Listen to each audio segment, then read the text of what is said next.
Kandidati socialist në qarkun e Vlorës, Endri Hyseni, në listë hapur ka qenë pjesë e një ceremonie të mbajtur pas ditën e të hënës në përurimin e sheshit Rasi Dino, një hapësirë publike që tashmë mban emrin e një prej figurave kyçe në historinë e shtetformimit shqiptar. I pranishëm dhe kryebashkiaku Ermal Dredha ka vlerësuar emrin e patriotit Dino, duke i quajtur atë një vlerë të jashtëzakonshme. Ka qenë një vlerë e jashtëzakonshme, si dhe pjesa e deklarimit pavarësisë, si ka qenë pjesë e saj Republikës Shqipërisë, po ka qenë diplomat i spikatur, pak më parë profesori e përmendi dhe realisht në atë kohë numëroheshin me gishtat e dorës njerëzit që kishin kapacitet intelektual për ta çuar përpara kauzën e Shqipërisë dhe ai e ka përfaqësuar thenjësisht këtë gjë dhe prandaj ne duhet të jemi shumë i njohës dhe aq më tepër pastaj që vjen nga Çamëria, duke qenë edhe kontributor i gjuhës shqipe po doni ju, ka kontribuar direkt për vendosjen e shkollës së parë shqipe në vitin 1908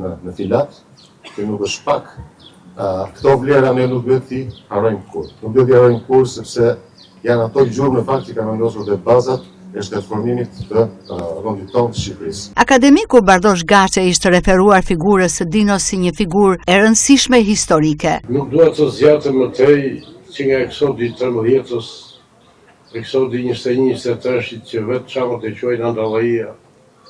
Pas luftës së dytë botërore, me ato raprazalje dhe fatin dramatik të një krahine të tërë me parcën e madhe kombëtare shqiptare, por në tërë jetën tonë, edhe në përshkova me mësues dhe agronom, edhe në mjek, po edhe në zanate të tjera, por edhe në breshta dhe në punët komunale të Vlorës, dora e çamëve mjeshtërore ka qenë që i ka dhënë ngrohtësi qytetit. Kandidati socialist Endri Hyseni e cilësoi aktivitetin, një aktivitet që shkon përtej një akti simbolik, përtej inaugurimit të simboleve të sheshit. Ky është një moment reflektimi dhe një moment krenarie. Sot ndjem thellësisht i emocionuar dhe njëkohësisht i privilegjuar që ndajmë së bashku të emocion veçantë, unik në llojin e vet, jo vetëm për Vlorën, por për gjithë shqiptarët e Çamërisë dhe për kombin tonë mbar. Aktiviteti i sotëm shkon përtej një akti simbolik, përtej inaugurimit të simboleve të sheshit Rasi Dino. Ky është një moment reflektimi, një moment krenarie dhe shpresë për gjithë ne. Një moment që na bashkon në rinjtë tona me historinë tonë dhe me idealet e pastra të shqiptarizmit. Jam mbledhur këtu në zemër të Vlorës në sheshin Rasi Dino për të përjetësuar kujtimin dhe veprën e një figure të shquar të kombit tonë shqiptar, Rasi Dino. Sot jo vetëm nderojmë figurën e një biri të shquar të Çamërisë, por nderojmë nga kolosët e historisë tonë kombëtare. Rasi Dino, i cili vendosi një gur të çmuar të fuqishëm nga Çamëria në themelet e shtetit të pavarur shqiptar. Emërtimi i këtij sheshi me emrin e tij të ndritur është një nder jo vetëm për shqiptarët e Çamërisë, por për mbar kombin shqiptar. Figura e Rasi Dinos është një figurë që buron frymëzim dhe model patriotizmi, që do të kujtohen dhe do të nderohen brez pas brezi.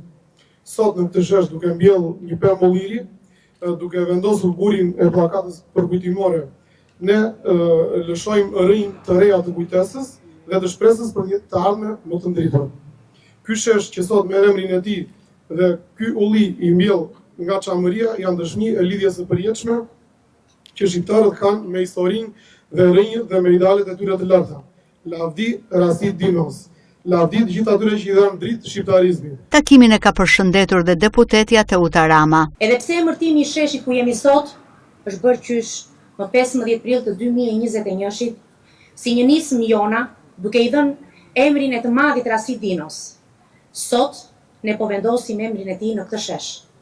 Për ta ditur të gjithë se ky shesh mbart emrin e një figure të spikatur për veprimtarinë e tij adetare dhe patriotike, dhe një prej firmëtarëve të kartës së pavarësisë. Në këtë aktivitet të veçantë, nën kujdesin e kandidatit Endri Hyseni, u mboll simbolikisht një dru ulliri nga Çamëria dhe u vendos një gur përkujtimor si një akt simbolik i kujtesës kombëtare dhe i frymës së bashkimit shqiptar si një betim për të mos harruar rrënjët dhe idealet tona kombëtare. Më herët kandidati socialist Endri Hyseni ka zhvilluar një forum kulturor për trashëgimin çame, ndërsa ka marrë nismën për të listuar në UNESCO vallen çame të Osman Takës.